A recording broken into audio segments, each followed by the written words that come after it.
తెలంగాణ రాష్ట్ర సేన మనందరం కూడా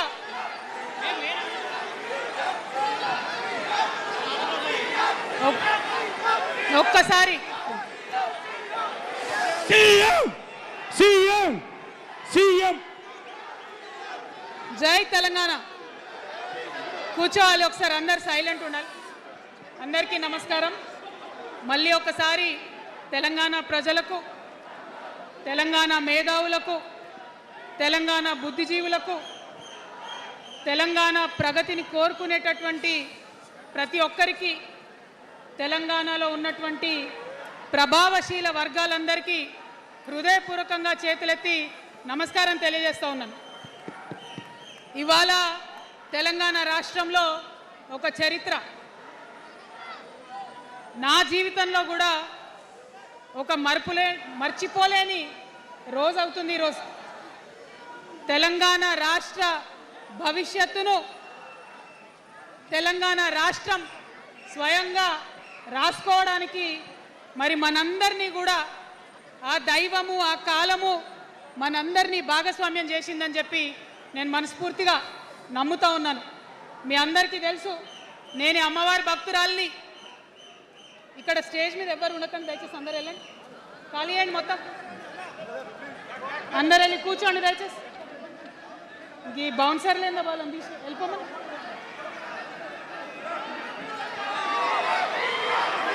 జై తెలంగాణ.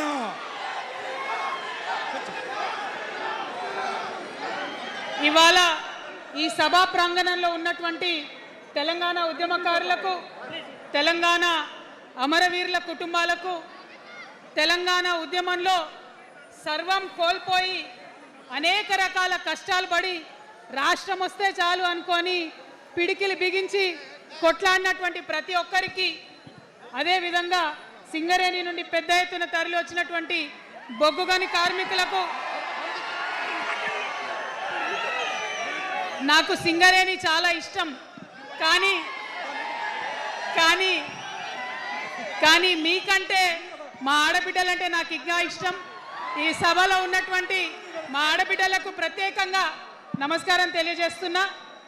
అదేవిధంగా అనేక మంది మా జెన్జీ వారియర్స్ వచ్చిండ్రు, మా యూత్ వచ్చిండ్రు, అందరికీ కూడా పేరు పేరున నమస్కారం.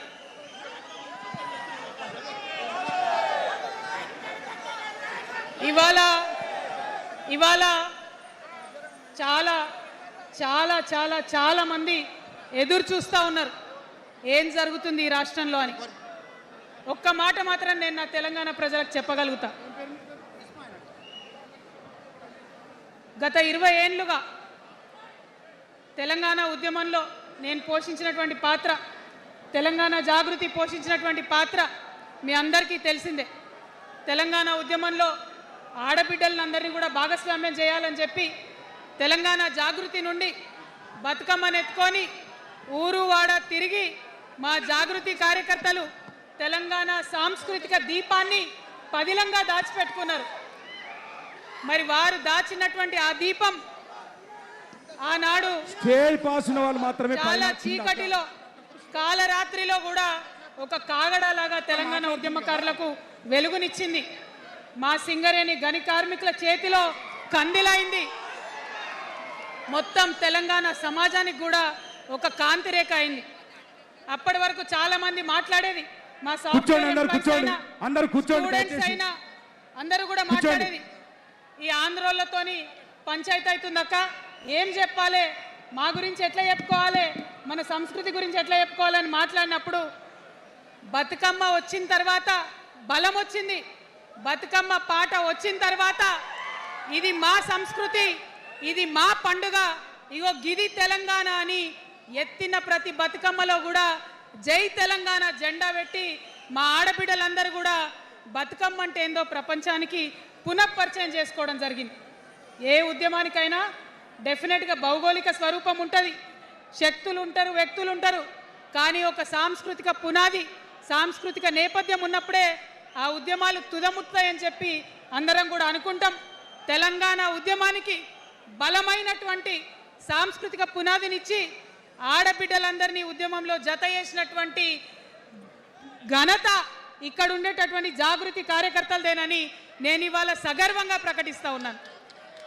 మరి ఇవాళ మిమ్మల్ని నేను కోరేది ఒకటే, కష్టపడ్డాం, తెలంగాణ తెచ్చుకున్నాం, కానీ మనం కలలు కన్న తెలంగాణ వచ్చి 12 ఏళ్ళైనా ఇంకా కూడా మనకు రాలేదు. ఏమేం కలలతో తెలంగాణ తెచ్చుకున్నామో ఆ కలలన్నీ ఇంకా నిజం కాలేదు.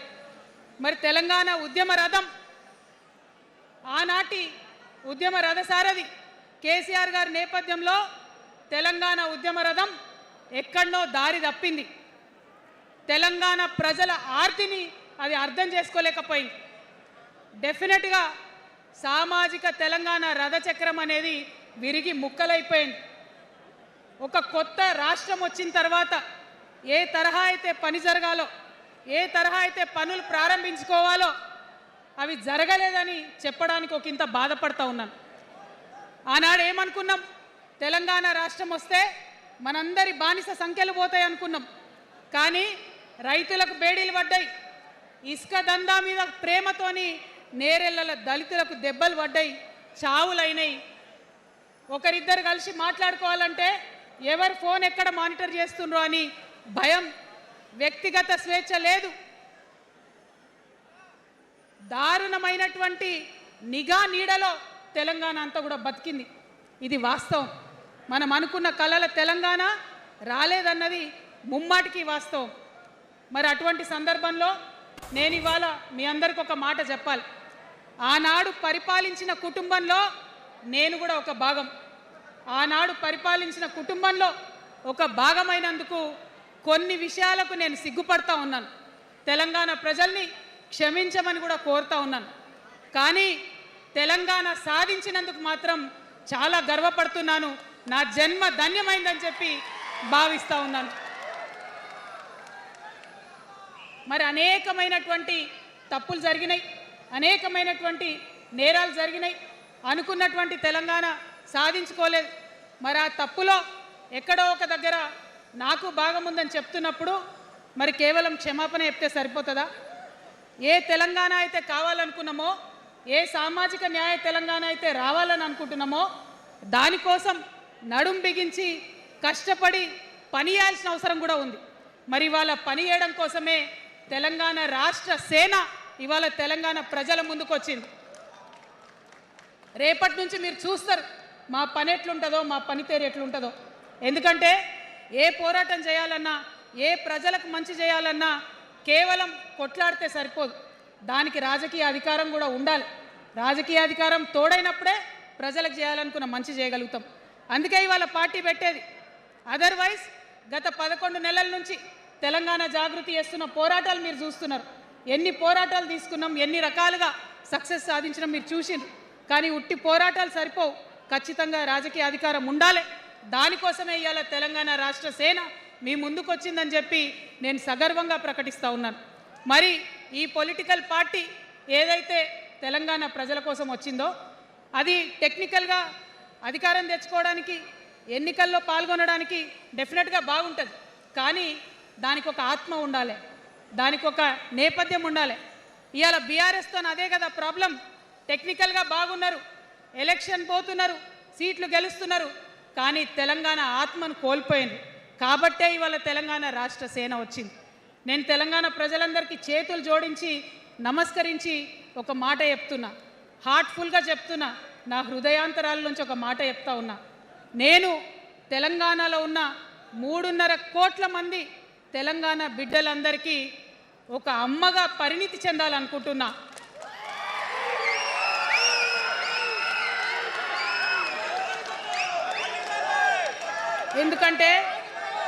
ఎందుకంటే ఒక అమ్మతనంతో పరిపాలన జరిగినప్పుడే బిడ్డలకి ఏదైనా కష్టం వస్తే అమ్మ హృదయం బద్దలవుతుంది.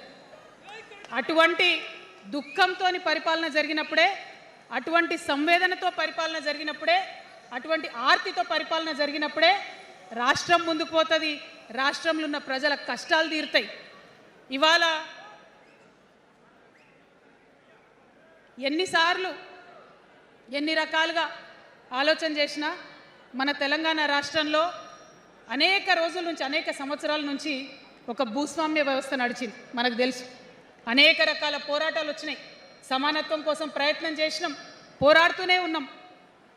అది రైతాంగ సాయుధ పోరాటం కావచ్చు, ముల్కీ ఉద్యమం 1952 కావచ్చు, 1969లో తెలంగాణ ఉద్యమం కావచ్చు, తర్వాత వచ్చినటువంటి నక్సలైట్ ఉద్యమం కావచ్చు, అనేక సామాజిక ఉద్యమాలు, ఎందరో మంది మహానుభావులు ప్రొఫెసర్ జయశంకర్ గారి దగ్గర నుంచి మొదలు పెడితే చాకల ఐలమ్మ గారు, దొడ్డి కొమరయ్య గారు, ఆరుట్ల కమలాదేవి గారు, రావి నారాయణ రెడ్డి గారు, సురవరం ప్రతాప్ రెడ్డి గారు, దాశరథి గారు, కాళోజీ గారు, నక్సలైట్ ఉద్యమంలో గద్దరన్న గారు, గణపతి గారు, మారోజు వీరన్న గారు, సాంబశివుడు గారు, ఇట్లా అనేక మంది పోరాటం చేస్తే అంతో ఇంతో సమానత్వం ఇప్పుడు వచ్చింది.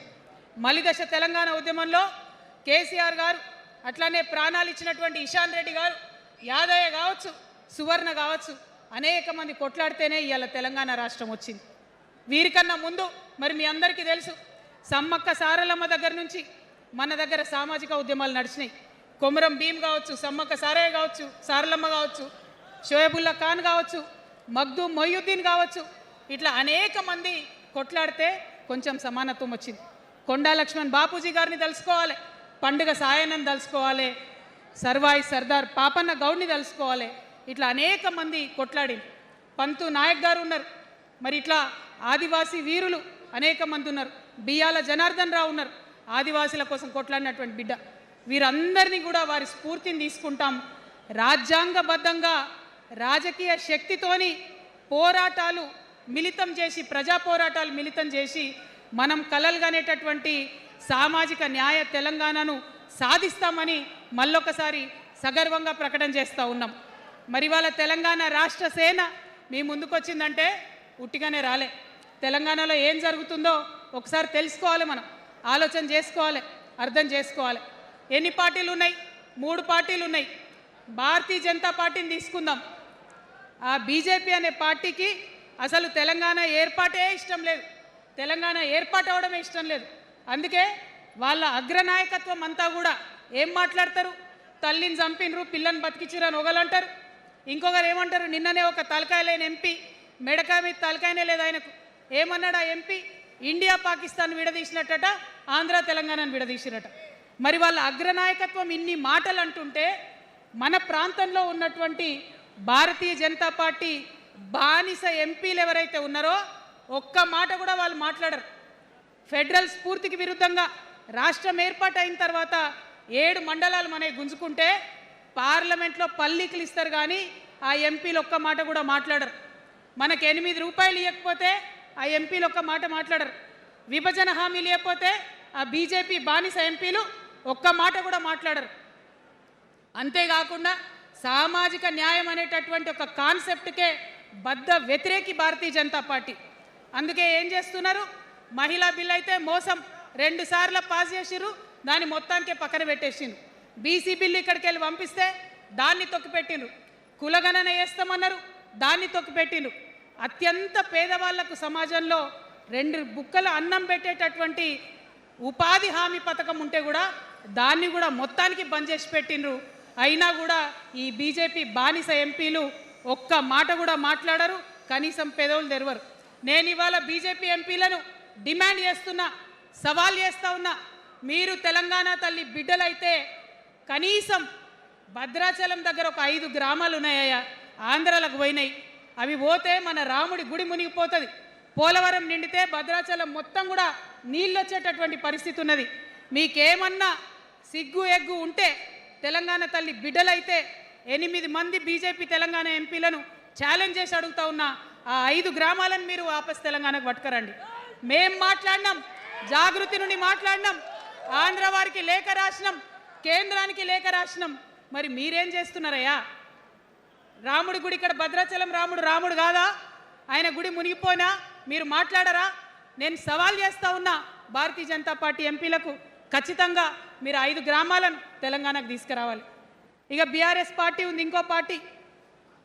ఏముంది ఆ పార్టీలో? మొట్టమొదటి ప్రభుత్వం వచ్చింది, తొట్టతల్లి ముఖ్యమంత్రి గారు అయినరు. మంచి సాలు తీయాల్సి ఉండే, అది సామాజిక న్యాయానికి కావచ్చు, ఒక ప్రణాళిక కావచ్చు. 3 ముఖ్యమైన అంశాలతో తెలంగాణ తెచ్చుకున్నాం: నీళ్లు, నిధులు, నియామకాలు. ఏం చేసింది బీఆర్ఎస్ పార్టీ? నీళ్ల కోసం 10 సంవత్సరాలలో 1,89,000 కోట్ల రూపాయలు ఖర్చు పెట్టింది. 1,89,000 కోట్ల రూపాయలు ఖర్చు పెట్టి ఎన్ని ఎకరాలకు నీళ్ళు ఇచ్చిందంటే 14 లక్షల ఎకరాలకు నీళ్ళు ఇచ్చింది. అందులో 2 పెద్ద ప్రాజెక్టులు, ఒకటి పాలమూరు, ఇంకోటి కాళేశ్వరం. ఆ రెండిటికి కలిపి 1,21,000 రూపాయలు ఖర్చు పెట్టింది. ఎన్నిటికి నీళ్ళు ఇచ్చిరాయా? ఎన్ని ఎకరాలకంటే 1,00,000 ఎకరాలకు నీళ్ళు ఇచ్చిరు. ఈ మాట బాధతో చెప్తున్నా. నేను కూడా బీఆర్ఎస్ అప్పుడున్న టీఆర్ఎస్కి నేను కూడా నా రక్తాన్ని, నా చెమటని, నా సమయాన్ని కుటుంబంతో పిల్లలతో గడపాల్సిన టైంలో టీఆర్ఎస్ పార్టీ బలోపేతానికి పనిచేసిన వ్యక్తినే నేను కూడా. ఆనాటి కేసీఆర్ వేరు, ఇప్పటి కేసీఆర్ వేరు. ఆనాటి కేసీఆర్కి తెలంగాణలో చేనేత కార్మికులు చచ్చిపోతుంటే భిక్షాటన చేసిన కేసీఆర్ ఆనాటి కేసీఆర్. ఇయాలటి కేసీఆర్ మారిన మనిషి, మనిషి, మన మనిషి కాదు. ఏమైంది ఇయాలటి కేసీఆర్కి? హైడ్రాల ఇల్లు కూలిపోతుంటే అరుస్తున్నారు, అన్నా ఎక్కడున్నావు రా, వచ్చిండ్రా? రాలే. వెలుగుమట్ల ఇల్లు కూలితే వచ్చిండ్రా?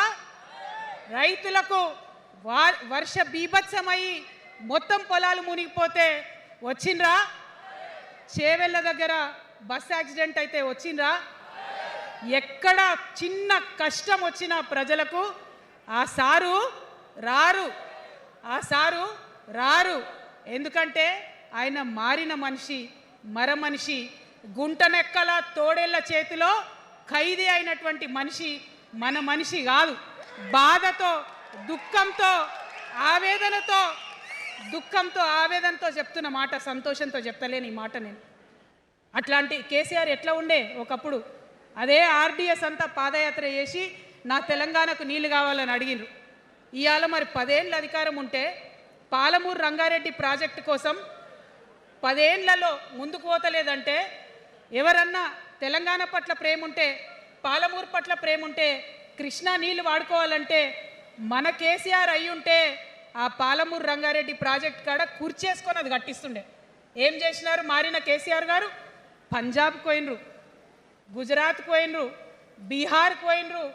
మేము మొత్తం రాష్ట్రంలో పీక్ కట్టలు కట్టం, నేషనల్ పార్టీ పెడతామని పోయినరు తప్పితే తెలంగాణ ప్రజలను పట్టించుకోలేదు.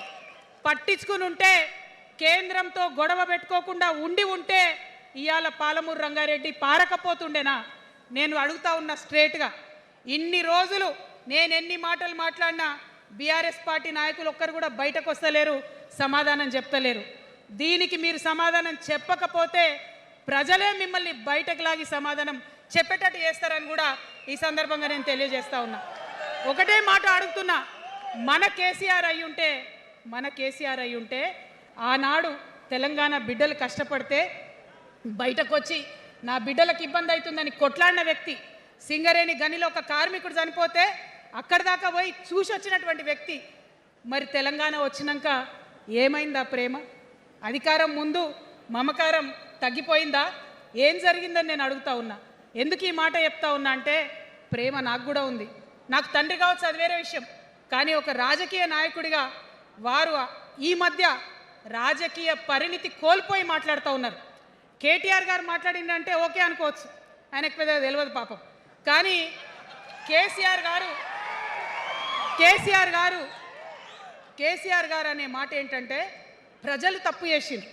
ఓకే, ఒక సెకండ్ నేను ఒప్పుకొని దాన్ని, ఒక సెకండ్ అనుకుందాం. ప్రజలు తప్పు చేస్తే నేను ఒక తల్లిగా అడుగుతున్నా, నేను నా కొడుకో మాట చెప్తా, వాడు వినలేదనుకో, కింద పడ్డాడు అనుకో, ఇడిచిపెడతానా? దగ్గర తీసుకొని మంది అనా? ఓకే, ప్రజలు తప్పు చేసిర్రు అనుకోండి, మీకు అధికారం ఇవ్వలేదు అనుకోండి, ఒక కర్కోటకుడి పాలన నడుస్తుంది అలా తెలంగాణలో. ఇబ్బంది పడుతున్నారు ప్రజలు, గోసపడుతున్నారు, ఏడుస్తున్నారు. ఇండ్లు అన్నీ ఉండి ఇండ్లు గూలగొడుతుంటే, అర్ధరాత్రి ఇంటి మీదకి వచ్చి ఇండ్లు గూలగొడుతుంటే ఆదుకోవాల్సిన అమ్మలాంటి మన పాత కేసీఆర్ ఏడి? ఎక్కడున్నాడు? ఇది మనం అడగాల్సింది. అందుకోసమే నేను ఈ నిర్ణయం తీసుకున్నది. నన్ను పార్టీలోంచి బయటకేస్తే నేను వెంటనే పార్టీ పెట్టలే. ఆనాడు కూడా చెప్పిన, నేను ఆలోచన చేస్తున్నా, మారతారేమో అని చూసిన, పదే వేచి చూసిన. ఇవాళ నన్ను పార్టీలోకి వెళ్ళి సస్పెండ్ చేసి 10 నెలలైంది. నాకు నిజంగా మంచిగానే అయింది. ఎందుకు తెలుసా? ఆనాడు ఉద్యమకారులను ఇబ్బంది పెడుతుంటే నేను ఇంకా గట్టిగా మాట్లాడాల్సింది, మాట్లాడలేదు. ఆనాడు మీకు జరిగింది, ఇవాళ నాకు జరిగింది. కొత్త ఏం లేదు. కేసీఆర్ కోసం, టీఆర్ఎస్ పార్టీ కోసం, ఆనాడు తెలంగాణ ఉద్యమం కోసం ఇండ్లు అమ్ముకొని, భూములు అమ్ముకొని, ప్రతి ఊర్లో టీఆర్ఎస్ కండువా వేసుకొని పోరాటం చేసినటువంటి కార్యకర్తలు ఎక్కడున్నారు ఇవాళ? ఒక్క గుళ్ళ మెంబర్ ఇయర్ రాలేదా? ఒక్క గుడి చైర్మన్ ఇయర్ రాలేదా? తెలంగాణను వ్యతిరేకించి ఉద్యమాన్ని తొక్కిపట్టి మన మీద లాఠీలు పెట్టి కొట్టినటువంటి వాళ్ళకు తీసుకొచ్చి ఎమ్మెల్యే సీట్లు ఇచ్చి వాళ్ళ అనుచరులు వచ్చి మిడతల దండలాగా మన కార్యకర్తల మీద పడితే తల్లి కోడి కాపాడుకున్నట్టు పిల్లల్ని కాపాడుకోవాల్సిన మన కేసీఆర్ ఎడబోయింది. వచ్చిందా ఎవరికన్నా పదవులు? ప్రతి సంవత్సరం రాష్ట్రం మొత్తంలో పోస్టులు నింపితే 6,000 పైచీలకు నామినేటెడ్ పోస్టులు వస్తాయి తెలుసా? అంటే 10 ఏళ్ళ 2 ఏళ్ళకోసారి నామినేటెడ్ పోస్టులు వేసిన ఒక 30,000 మందికి దాదాపుగా ఏదో ఒక గౌరవం. ఏం కావాలి మనకు ఉద్యమకారులకు చెప్పండి? ఏం కావాలి? కండువా వేసుకొని పిచ్చోళ్ళ లెక్క తిరిగినందుకు, మన ఇంటోళ్ళని ఇడిచిపెట్టి తిరిగినందుకు ఇంత మర్యాద కావాలి. మా సార్ నన్ను గుర్తుపట్టిండా, మా పార్టీ నన్ను గుర్తుపట్టింది, నాకేదో చిన్న పదవి ఇచ్చిరని చెప్పుకుంటే ఒక మర్యాద ఉంటుంది. వచ్చిందా మనకు ఆ మర్యాద? ఎక్కడన్నా వచ్చిందా? ఆనాడు అవహేళన చేసిర్రు, పార్టీలకు వచ్చి మళ్ళీ అవహేళన చేసిండ్రు. అంటే ఎప్పుడైతే అధికారం వచ్చిందో అప్పుడు అమ్మతనం పోయింది, ఎప్పుడైతే అధికారం వచ్చిందో అప్పుడు మమకారం పోయింది. అందుకే అంటున్నా, ఆయన మన కేసీఆర్ కాదు, మారిన కేసీఆర్, మరబొమ్మ లాంటి కేసీఆర్. కాబట్టే ఇవాళ నేను నిలబడి యుద్ధం చేస్తా ఉన్నా. ఈ గడ్డకు ఈ తెలంగాణ రాష్ట్రానికి ప్రాణాలు అడ్డం పెట్టుకొని మన ప్రజలను కాపాడాల్సినటువంటి వ్యక్తులు కావాలి, అటువంటి సైన్యం కావాలి. సైన్యం అయిదామా? సిద్ధంగా ఉన్నారా? ఎట్లయితే ఉద్యమం అప్పుడు కడుపు కట్టుకొని కాలు కట్టుకొని పనిచేసినామో ఇప్పుడు అట్లా పనిచేయాల్సినటువంటి అవసరం ఉన్నది. ఇవాళ ఒక్క పాలమూరు రంగారెడ్డి కాదు, కాళేశ్వరంలో జరిగినటువంటి అవినీతి. ఒక మాట ఆలోచించాలి. మన కేసీఆర్ అయితే ఏమన్నాడు అప్పుడు ఉద్యమంలో? నా బిడ్డ కానీ నా కొడుకు కానీ తప్పు చేస్తే తీసి పారేస్తా పార్టీలకు వెళ్ళన్నారు. ఇవాళ నేనేం చేసిందే మీకు తెలియదా? నేనేం చేసిన? కాళేశ్వరంలో అవినీతి జరిగిందన్నమాట చెప్పిన. అంటే అవినీతి జరిగిందని చెప్పిన నన్ను బయటేసి అవినీతి చేసిన పందికొక్కుల్ని పక్కన కూర్చోబెట్టుకున్నారు చూడు. అది మన కేసీఆర్ కాదు. ఆత్మలేని మరబొమ్మ ఇప్పుడున్న కేసీఆర్. మన కేసీఆర్ కాదు. మన కేసీఆర్ అయితే కళ్ళెత్తి చూసే ధైర్యం ఉండకుంటుండే, కాళ్ళు మొక్కేటటువంటి తత్వం ఉంటుండే. ఇవాళ అది మన కేసీఆర్ కాదు. కాబట్టే ఎదురుగా నిలబడి కొట్లాడుతా. నాతో కలిసి వస్తారా? సిద్ధమేనా? ఇవాళ బీఆర్ఎస్ పార్టీ చేస్తున్నటువంటి అనేక తప్పులు, అనేక అంశాలు ఉన్నాయి. ఒకటి కాదు, రెండు కాదు. ఇది ప్రారంభం మాత్రమే. మొదలు పెట్టినాం, జస్ట్ ఇల్లలికినాం. In front there is crocodiles festival. తర్వాత చాలా చెప్పేది ఉంది, అప్పుడు చెప్దాం. ఇప్పుడు ఏం జరుగుతుంది ఈ రాష్ట్రంలో? ఒక కర్కోటకుడు ఆయన పరిపాలన జరుగుతుంది. బాధ అనిపిస్తుంది ఒక పొలిటికల్ లీడర్ని కర్కోటకుడు అనాలంటే. కానీ అనక తప్పని పరిస్థితి.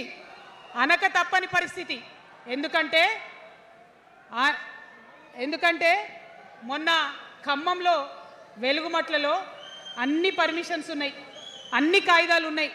అర్ధరాత్రి పోయి ఇల్లు కూలగొడితే ఒక నిండు గర్భిణి టెన్షన్తోని అబార్షన్ అయిపోతే ఆ తండ్రి ఏడ్చిన ఏడ్పులు, ఆ తండ్రి రోదన ఇంకా కూడా ఈ చెవులకు వినబడుతుంది. కాబట్టి ఇప్పుడున్న సీఎంని కర్కోటకుడనే అంట, హిట్లర్ అనే అంట.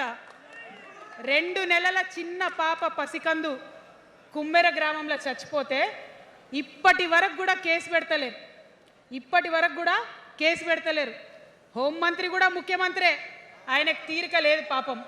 చిన్న పసికందు చచ్చిపోతే ఇప్పటి వరకు కేసు పెడతలేరు. అందుకే అంటున్నా, కర్కోటకుడైనటువంటి సీఎం పరిపాలనలో ఉన్నాం. ఖచ్చితంగా కొట్లాడాల్సిందే. మనం ఏదైతే గురుకులాలు ఉన్నాయో వాటిలో విషం పెట్టి పిల్లల్ని చంపుతా ఉన్నారు. అయినా సరే విద్యాశాఖ మంత్రిగా ఉన్న సీఎం మాట్లాడతలేడు. అందుకే కర్కోటకుడు అంటా ఉన్నాం, అందుకే హిట్లర్ అంటా ఉన్నాం. కర్ల రాజేష్ అనేటటువంటి దళిత యువకుడు కస్టడీలో చచ్చిపోతే ఇప్పటి వరకు కూడా దానికి బాధ్యులైన పోలీసులను ఏం చర్యలు తీసుకోలేదు వాళ్ళ మీద. అందుకే కర్కోటకుడు అంటా ఉన్నాం, అందుకే హిట్లర్ అంటా ఉన్నాం. పిడికిలి బిగించి ఇప్పుడున్నటువంటి రాక్షస కాంగ్రెస్ పైన ఖచ్చితంగా కొట్లాడతాం, అందరికన్నా ఎక్కువ కొట్లాడతాం. ఇప్పుడు మనమే ప్రధాన ప్రతిపక్షం అవుతాం, 2 ఏళ్ల తర్వాత మనమే అధికార పక్షం అవుతాం. ఖచ్చితంగా అధికారంలోకి వస్తాం. ఎందుకోసం వస్తాం అంటే నేను ఒక మాట చెప్పాలి మీకు, అందరినీ మనం మాటలు అంటున్నాం కదా, we're opposing everybody, we're criticising everybody, but what is the solution? Don't oppose without propose అని కాన్షీరామ్ గారు చెప్పారు, నేను చెప్పలే. డోంట్ అపోజ్ వితౌట్ ప్రపోజ్ అని. సో నేను కొన్ని ప్రపోజల్స్ తెలంగాణ ప్రజల ముందు పెట్టాలనుకుంటున్నా.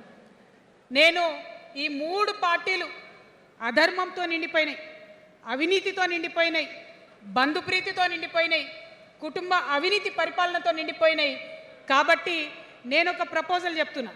ఈ 3 పార్టీల మీద ఆనాడు భగవంతుడు శ్రీకృష్ణుడు చెప్పినట్టు పాంచజన్యం, ఆయన శంఖం పేరు, యుద్ధంకి ముందు పాంచజన్యం ఎట్లయితే పూరిస్తారో మనం కూడా పాంచజన్యం పూరిద్దాం.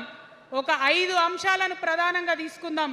ఆ 5 అంశాల కోసం ఇప్పుడు కొట్లాడదాం, రేపు ప్రభుత్వంలోకి వచ్చిన తర్వాత మన ప్రజలకు ఇద్దాం. ఏం అంశాలు అవి? మొట్టమొదటిది విద్య. ఇవాళ గవర్నమెంట్ స్కూల్స్ అంటే ఆనాడు కేసీఆర్ గారు స్కూల్ బంద్ చేసుకుంటూ వచ్చారు, అదే రేవంత్ రెడ్డి గారు కొనసాగిస్తున్నారు. ఎక్కడా కూడా ప్రభుత్వ పాఠశాలలలో వసతులు లేవు. వాష్రూమ్ ఉండదు, వాచ్మెన్ ఉండడు, అటెండర్ ఉండడు, పిల్లలే పోయి బెల్లు కొట్టుకోవాలి, పిల్లలే పోయి బాత్రూమ్లు కడుక్కోవాలి, మంచినీళ్ళు ఉండవు, భయంకరమైన పరిస్థితి ఉంది. నేనేమంటా అంటే గుడిని ఎంత పవిత్రంగా చూస్తామో బడిని కూడా అంతే పవిత్రంగా చూడాలి. గుడిని ఎంత పవిత్రంగా చూస్తామో బడిని అంత పవిత్రంగా చూడాలి. కాబట్టి నేను ఒక మాట అంటున్నా, ప్రతి ఊర్లో ఒక బడి ఉండాలి, ప్రతి తరగతికి ఒక టీచర్ ఉండాలి. ప్రతి ఊర్లో ఒక బడి ఉండాలి, ప్రతి తరగతిలో ఒక టీచర్ ఉండాలి. ఖచ్చితంగా అట్లా జరిగినట్టయితే ప్రభుత్వ పాఠశాలలు మంచిగా అవుతాయి. మరి నా పేద మధ్యతరగతి ఆడబిడ్డలు, మా అక్కలు అమ్మలు అనుకుంటున్నారు, అక్క మరి ఆల్రెడీ మా పిల్లలు ప్రైవేట్ స్కూళ్ళలో చదువుతున్నారు, వాళ్ళ సంగతి ఏందని. నేను మాట ఇస్తా ఉన్నా, ఇవాళ మన ప్రభుత్వం వస్తుంది, ఖచ్చితంగా వస్తుంది. ఎందుకంటే ప్రభుత్వంలో వచ్చేది మీ అమ్మ కాబట్టి అమ్మ జేబు చూడదు, కడుపు చూస్తుంది. అమ్మ జేబు చూడదు, కడుపు చూస్తుంది. కాబట్టి మీ పిల్లలు ప్రైవేట్ పాఠశాలలో చదువుతున్నా, ఎంతవరకు చదువుకున్నా కంప్లీట్గా మీ మీద ఒక్క రూపాయి కూడా భారం పడకుండా చదివించే బాధ్యత మేము తీసుకుంటాం. అది ప్రైవేట్ పాఠశాలలు కానీ, డాక్టర్ కానీ, ఇంజనీర్ కానీ, రాకెట్ సైంటిస్ట్ కానీ మన తెలంగాణ బిడ్డలు చదువుకుంటే ఒక్క రూపాయి కూడా పేద మధ్యతరగతి వాళ్ళ మీద భారం పడకుండా ఉచిత విద్యను అందించే బాధ్యత నేను నా తెలంగాణ బిడ్డల కోసం తీసుకుంటా అని ఈ సందర్భంగా తెలియజేస్తున్నా. ఇవాళ పరిస్థితి ఏంటిది? యూనివర్సిటీలో ఉన్న పిల్లలు అంతకుముందు తెలంగాణ రాకముందు నేను చూసిన రక్తం అమ్ముకునేది డబ్బులు లేకపోతే. ఇవాళ ఏం చేస్తున్నారు? బావర్చి కాడ గిగ్ వర్కర్ లెక్క గోడ మీద కూర్చొని వెయిట్ చేస్తున్నారు. అవునా కదా? ఎందుకంటే ఆ గిగ్ వర్కర్ చేస్తే అంతో ఇంత పైసలు వస్తాయి, పేరెంట్స్ మీద ఆధారపడకుండా ఉండొచ్చు అని. మరి యూనివర్సిటీలను పట్టించుకున్నామా? బీఆర్ఎస్లో ఉన్నప్పుడు 10 ఏళ్ళు ఒక్క రూపాయి కూడా ఇవ్వలేదు యూనివర్సిటీకి. ఆ యూనివర్సిటీ మిత్రులకు, పాఠశాలలో ఉన్నటువంటి వారందరికీ నేను ఒకటే ప్రపోజల్ చేస్తున్నా, మీరు ఎంత చదువుకుంటారో చదువుకోండి, ఒక్క రూపాయి కూడా మీ మీద భారం పడకుండా చదివించే బాధ్యత తెలంగాణ రాష్ట్ర సేన తీసుకుంటుంది. ప్రైవేట్ పాఠశాలలు కూడా బాగుంటాయి, ప్రభుత్వ పాఠశాలలు కూడా బాగుంటాయి, కానీ భారం తల్లిదండ్రుల మీద పడదు. అది మీ అమ్మ ప్రభుత్వంలో జరగబోతుందని, మీ తల్లి ప్రభుత్వంలో జరగబోతుందని మీకు మాటిస్తా ఉన్నా. సెకండ్, మనకేమవుతుంది? మన తెలంగాణలో పేద మధ్యతరగతి ప్రజలకు ఏమవుతుంది? ఎవరన్నా ఇంట్లో రోగం వస్తే, ఒక యాక్సిడెంట్ అయితే ఇల్లు గుల్లవుతుంది. అందుకే ఆలోచన చేసి వైద్యం గురించి ఒక నిర్ణయం తీసుకున్నా. మన రెండో అంశం పాంచజన్యంలో వైద్యం కోసం అనేక అగచాట్లు పడుతున్నారు, అనేక ఇబ్బందులు పడుతూ ఉన్నారు. నేను ఒకటే మాట ఇస్తా ఉన్నా, ఏ రోగమన్నా రాని, ఎంత పెద్ద హాస్పిటల్ అన్నా కానీ, మన తెలంగాణలో మన జబ్బు ఎక్కడ తగ్గుతుందో అక్కడ మీ జేబులకెళ్ళి ఒక్క రూపాయి ఖర్చు కాకుండా ఉచిత వైద్యం అందించే బాధ్యత మేము తీసుకుంటా ఉన్నాం. ఉచితంగా విద్య ఇచ్చి ఉచితంగా వైద్యం ఇచ్చినాక నా తెలంగాణ బిడ్డల మీద నాకు నమ్మకం ఉంది. మనం కష్టపడే బిడ్డలం, మీరే పైసలు సంపాదించి ఇస్తారు, మీరే రాష్ట్రాన్ని ముందుకు తీసుకుపోతారు. అవునా కదా? ఉచిత విద్య, ఉచిత వైద్యం మన 2 అంశాలు పాంచజన్యంలో. మూడవది వ్యవసాయం. మా రైతన్నలు ఉన్నారు, మా రైతన్నలు ఎంతో కష్టపడి మరి పంటలు పండించి చెమటలు కక్కి మనందరికి అన్నం పెడతారు. మీ అందరినీ నేను కోరేది ఒకటే, ఇవాళ అందరూ అర్రాస్ పాట పాడినట్టు నీకు ఎకరానికి ఇంత ఇస్తా అని చెప్పి మాట్లాడుతున్నారు తప్పితే మనకున్న కష్టం ఎవరైనా తీరుస్తున్నారా? ఏం కష్టం ఉంటుంది రైతుకి? భూమి కష్టం ఉంటుంది, చెప్పుకోవాలి. భూమి మీద దాని ఇబ్బంది ఉంది. ఎంఆర్ఓ ఆఫీస్కి పోతే మనని ఎవడన్నా రాణిస్తాడా? మాట్లాడతాడా? నీ దోతి బాగలేదు, నీ అంగి బాగలేదు, నీ కాళ్ళకు మట్టి ఉండే, నీ చెప్పులకు మట్టి ఉండే రానియరు. అదే సూటు బూట్ వేసుకొని ఎవరన్నా వస్తే ఏం చేస్తారు? పిలిచి కూసోబెట్టి చేంబర్లో కూసోబెట్టి చాయ్ ఇచ్చి కాఫీ ఇచ్చి అన్ని పనులు చేసి పంపుతారు. మన ప్రభుత్వం రాబోతా ఉంది. ఆ ప్రభుత్వంలో రైతే రాజు అనేటటువంటి నినాదాన్ని నిజం చేస్తాం. ప్రతి ఆఫీస్లో, అది ఎంఆర్ఓ ఆఫీస్ కానీ కలెక్టర్ ఆఫీస్ కానీ ప్రతి ప్రభుత్వ ఆఫీస్లో నేను రైతునని పోతే సపరేట్ కౌంటర్ ఉండాల్సిందే, కుర్చీ మీద కూసోబెట్టాల్సిందే, మీకు పని చేసి పెట్టాల్సిందేనని ఈ సందర్భంగా నేను తెలియజేస్తా ఉన్నా. నేను రైతునని గర్వంగా చెప్పుకునే విధంగా మేము పరిపాలన చేస్తాం. అది కాకుండా మిగతా ఏదైతే టైంకి రావాల్సిన కరెంటు, ఇప్పుడు రేవంత్ రెడ్డి గారి దయ వల్ల మళ్ళీ రాత్రిపూట కరెంట్ వస్తుంది. అట్లా ఉండదు. రేపు మన ప్రభుత్వం వస్తుంది, టీఆర్ఎస్ ప్రభుత్వం వస్తుంది. వచ్చినాక 24 గంటలు నాణ్యమైన కరెంటు, పొద్దుటిపూట కరెంటు, రైతులకు ఉచిత కరెంట్ ఇస్తాం. అదేవిధంగా యూరియా కావచ్చు, కొనుగోలు కేంద్రాలు కావచ్చు, మీరు ఎక్కడ పోయి అడగాల్సిన అవసరం లేకుండా అన్నీ మీ దగ్గరకు వచ్చేటట్టు చేస్తాం. మరి అనేక అంశాలు ఉన్నాయి రైతుల గురించి మాట్లాడేటి. ఇప్పుడు ఎంత గోసపడుతున్నారో తెలుసు. ఒక్కొక్కటి మాట్లాడుకుంటూ వెళ్దాం. రైతుని రాజుని చేసేది నినాదంగా ఉండే దాన్ని నిజం చేస్తామని మాత్రం మీ చెల్లెగా సోదరిగా నేను మీకు మాట ఇస్తూ ఉన్నాను. ఇక 4వ అంశం ఉపాధి. మనకి ఇక్కడ చాలా యూత్ ఉన్నారు. మిమ్మల్ని అందరూ నేను ఒక మాట చెప్తా ఉన్నా, ఒక మాట అడుగుతా ఉన్నా. ప్రతి ప్రభుత్వం ఏం చెప్తుంది? ప్రతి ప్రభుత్వం స్వతంత్రం వచ్చినప్పటి నుంచి ఇప్పటి వరకు ఏం చెప్తారు? ఉద్యోగాలు ఇస్తాం, ఉద్యోగాలు ఇస్తాం, ఉద్యోగాలు ఇస్తాం. అవునా? అసలు నాకు మాట తెలియక అడుగుతా. ఒక యువ మిత్రుడు ఉంటే, ఒక యువతి ఉంటే, నేను వ్యాపారం చేసుకోవాలనా, నేను ఉద్యోగం చేసుకోవాలనా, నేను కళారంగానికి పోవాలనా, నేను ఇంకోటి కావాలనా అనే స్వేచ్ఛ నాకు ఉండాలి కదా, నాకు ఉండాలి. కానీ ప్రభుత్వాలు మనకేం చెప్తాయి? నువ్వు ఉద్యోగం చేయి, 9 to 5 ఉద్యోగం చేయి, బానిస బతుకు అనేటటువంటి కండిషనింగ్ చేస్తూ ఉన్నాయి. ఇప్పుడు చాలామంది యూత్తో నేను మాట్లాడినా, నాకు ఒక మాట చెప్తా ఉన్నారు. అక్క, మా పరిస్థితి ఎంత ఘోరం ఉందంటే బయట ఉద్యోగం దొరుకుతలేదు చదువుకున్న చదువుకి. మా అమ్మ సెల్ఫ్ హెల్ప్ గ్రూప్లో ఉండి ఆమె 2 లక్షల రూపాయలు తీసుకొచ్చి ఇస్తే నేను బండి కొనుక్కోవాలి. ఆమె 3 లక్షల రూపాయలు తీసుకొచ్చి నాకు ఇస్తే నేను ఆటో కొనుక్కొని నడుపుకోవాలి. వయసు వచ్చిన కొడుకుని, వయసు వచ్చిన బిడ్డని తల్లి దగ్గర చేయి జాపాలంటే నామోష్ అనిపిస్తుంది అక్క అని అనేక మంది చెప్పారు. అందుకే నేను చెప్తా ఉన్నా, ఉపాధి అంటే కేవలం ఉద్యోగం కాదు. ఉపాధి అంటే మన ప్రభుత్వంలో, రేపు రాబోయేటటువంటి మీ అమ్మ ప్రభుత్వంలో 2 లక్షల రూపాయల నుంచి మొదలు పెడితే 20 కోట్ల రూపాయలకు కూడా మనము మీ వ్యాపారానికి సంబంధించిన ఐడియాతో మీరు వస్తే బ్యాంకులతో సంబంధం లేకుండా నా యువతులను నమ్మి ఆ లోన్ డైరెక్ట్గా మీకు ఇవ్వడం జరుగుతుంది. ఎందుకోసం ఈ మాట చెప్తా ఉన్నా అంటే, మన తెలంగాణ బిడ్డలకు మంచి సృజనాత్మకత ఉంది, ఆలోచించే శక్తి ఉంది, కష్టపడే తత్వం ఉంది. ఇవన్నీ కూడా మంచి వ్యాపారవేత్తలకు ఉండేటటువంటి లక్షణాలు. కానీ వచ్చినటువంటి ఏ ప్రభుత్వాలు కూడా మనకు చేయూతనియ్యలే. ఖచ్చితంగా నా యూత్ని నేను నమ్మాలనుకుంటున్నా, నా యూత్కి నేను డబ్బులు ఇవ్వాలనుకుంటున్నా. వాళ్ళ చేతిలో డబ్బులు పెట్టి వాళ్ళు ఇంకెంత సంపాదన నా తెలంగాణ రాష్ట్రానికి ఇస్తారో చూడాలని నేను అనుకుంటున్నా. యూత్ ఎంపవర్మెంట్ గ్రూప్స్ తయారు చేస్తాం. 2 lakhs to 20 crores వరకు డైరెక్ట్గా గవర్నమెంటే ఉండి మీకు లోన్స్ ఇస్తాం. మరి ఉద్యోగం చేయాలనుకునే యూత్ ఉంటే నేను ఒక శుభవార్త చెప్తా ఉన్నా. బాగా లెక్క పెట్టినాం. మీకు తెలుసు, నేను ఏది స్టడీ చేయకుండా చెప్ప, ఆగమాగం మీద అసలే చెప్ప. నేను స్టడీ చేసిన దానికి ఏంటంటే, ఎవరైతే ఉద్యోగం చేయాలనే యూత్ ఉంటారో వాళ్ళకి మొదటి సంవత్సరమే మన గవర్నమెంట్ వచ్చినాక 4 లక్షల ఉద్యోగాలు ఒకటేసారి సింగిల్ నోటిఫికేషన్తో ఇచ్చి తీర్థం. ఇది నా మాట. నేను మళ్ళీ మీకు ఎందుకు చెప్తా ఉన్నా ఈ మాట అంటే, నేను తల్లిని, నేను జేబు చూడా, ఎంత ఖర్చు అవుతుంది, ఎంత జీతం అవుతుంది చూడా. నా కొడుకు కడుపులో ఉన్న బాధను, వాడి ఆత్మగౌరవాన్ని, నా బిడ్డ బాధను, ఆమె చదువుకున్న చదువుకి రావాల్సిన ఉద్యోగాన్ని దాన్నే చూస్తా కాబట్టి మొదటి సంవత్సరమే 4 లక్షల ఉద్యోగాలు ఇస్తాం. మరి మన ఉద్యమకారులు ఇంతమంది వాళ్ళ వయసుని వాళ్ళ యవ్వనాన్ని వాళ్ళు సంపాదించుకునేటటువంటి మొత్తం వయసును కూడా ఉద్యమానికి దారపోసిరు కాబట్టి నేను ఉద్యమకారుల కోసం ప్రత్యేకించి జూన్ 2, 2014 వరకు కట్ ఆఫ్ డేట్ పెట్టుకొని ఆనాటి ఉద్యమకారులకి 1,00,000 ఉద్యోగాలు సూపర్ న్యూమరరీ జాబ్స్ క్రియేట్ చేయబోతా ఉన్నామని కూడా ఈ సందర్భంగా తెలియజేస్తున్నా. అంటే ఇవన్నీ తెలంగాణ ఉద్యమంలో తెలంగాణ రాష్ట్ర సాధనలో మీరు చేసిన ప్రయత్నానికి మీ రుణం తీర్చుకోవడానికి నేను చేస్తున్న ఈ ప్రయత్నం అని చెప్పి ఈ సందర్భంగా తెలియజేస్తా ఉన్నా. మరిగా మన పాంచజన్యంలో 5వ అంశం, ఆఖరి అంశం, అతి ముఖ్యమైనటువంటి అంశం సామాజిక న్యాయం. సామాజిక న్యాయ తెలంగాణ సాధించాల్సిందే.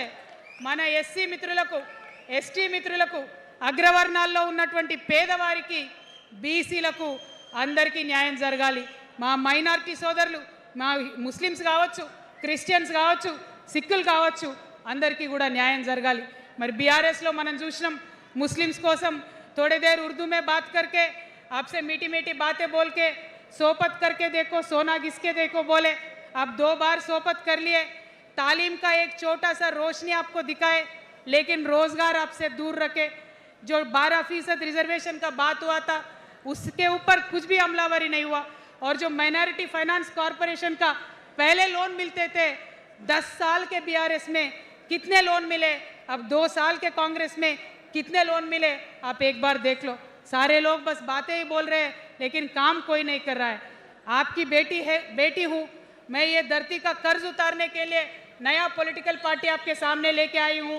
आपसे मैं गुजारिश करती हूँ मेरे साथ चलिए. जो बदलाव आपके ज़िंदगी में आएगा ज़रूर आपको बदलाव दिखेगा. पहले जैसा नहीं होगा. बिल्कुल अलग सा एक स्ट्रैटेजी बना रहे हैं. अलग से आपके रेस्पेक्ट के लिए हमारी सोच है. हम मिलेंगे, बात करेंगे. మరి అందరికన్నా ఎక్కువ మా ఆడబిడ్డలంటే నాకు ప్రాణం. మా ఆడబిడ్డల కోసం ప్రత్యేకంగా నేను ఒకటే మాట చెప్తున్నా. మనం ఎక్కడ ఉన్నా, ఏ వయసులో ఉన్నా మనకు భయం అవుతుంటుంది ఎక్కడికైనా పోవాలంటే. మన భద్రత మీద మనకు ఆలోచన ఉంటుంది. ఖచ్చితంగా ప్రధానమైన అంశంగా తీసుకుంటాం. అదేవిధంగా ఇప్పుడు చదువుకుంటున్నటువంటి ఆడపిల్లలు వారి ఉద్యోగాల మీద ప్రయారిటీగా తీసుకుంటాం. వారి వ్యాపారవేత్తలుగా తీర్చిదిద్దడానికి ఖచ్చితంగా ప్రయత్నం చేస్తాం. ఇప్పుడు సెల్ఫ్ హెల్ప్ గ్రూప్స్లో ఏదైతే వడ్డీ లేని రుణాలు ఇస్తున్నారో అట్లా కాకుండా ప్రాపర్గా గ్రాంట్స్ ఇచ్చేటట్టుగా ప్రయత్నం చేస్తాం. చిరు ఉద్యోగులు, కాంట్రాక్ట్ ఉద్యోగులు ఎవరైతే ఉన్నారో, ఎవరైతే విస్మరించబడ్డారో వారందరినీ కూడా కళ్ళలో పెట్టి కాపాడుకుంటాం. ఇవాళ ప్రారంభం మాత్రమే. అనేక అంశాలు చెప్పుకున్నాం కానీ ఖచ్చితంగా పాంచజన్య శంఖం పూరిస్తాం. అవతలి వాడు మనవాడైనా సరే, అధర్మం వైపు వాడుంటే వాళ్ళ మీదైనా సరే యుద్ధం చేయడానికి ఖచ్చితంగా వెనుకడుగు వేయకుండా ముందుకే వెళ్తామని తెలియజేస్తూ, మరి ఈ 3 పార్టీలు కూడా, Congress party single agenda Rahul గాంధీని ప్రధానమంత్రి చేయాలి. BRS party single agenda farm హౌస్లో పెద్దసారి ఉండాలి, చిన్నసారి సీఎం కావాలి. బీజేపీ పార్టీ సింగిల్ ఎజెండా సామాజిక న్యాయాన్ని కథం పట్టియాలి. కాబట్టి 3 పార్టీల మీద కూడా యుద్ధం చేసేది ఉన్నది. అలుపెరగని పోరాటానికి సిద్ధం కావాలని చెప్పి మొత్తం మన జాగృతి సైనికులందరినీ కూడా నేను పిలుపునిస్తా ఉన్నాను.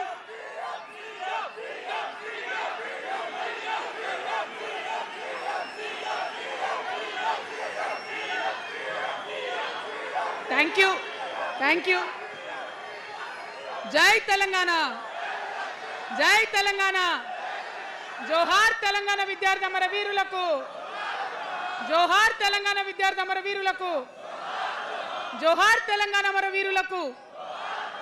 జై తెలంగాణ, జై టిఆర్ఎస్, జై టిఆర్ఎస్, జై టిఆర్ఎస్. టిఆర్ఎస్ అంటే జిందాబాద్ అనాలి. TRS, TRS, TRS. జై తెలంగాణ, జై తెలంగాణ, జై తెలంగాణ.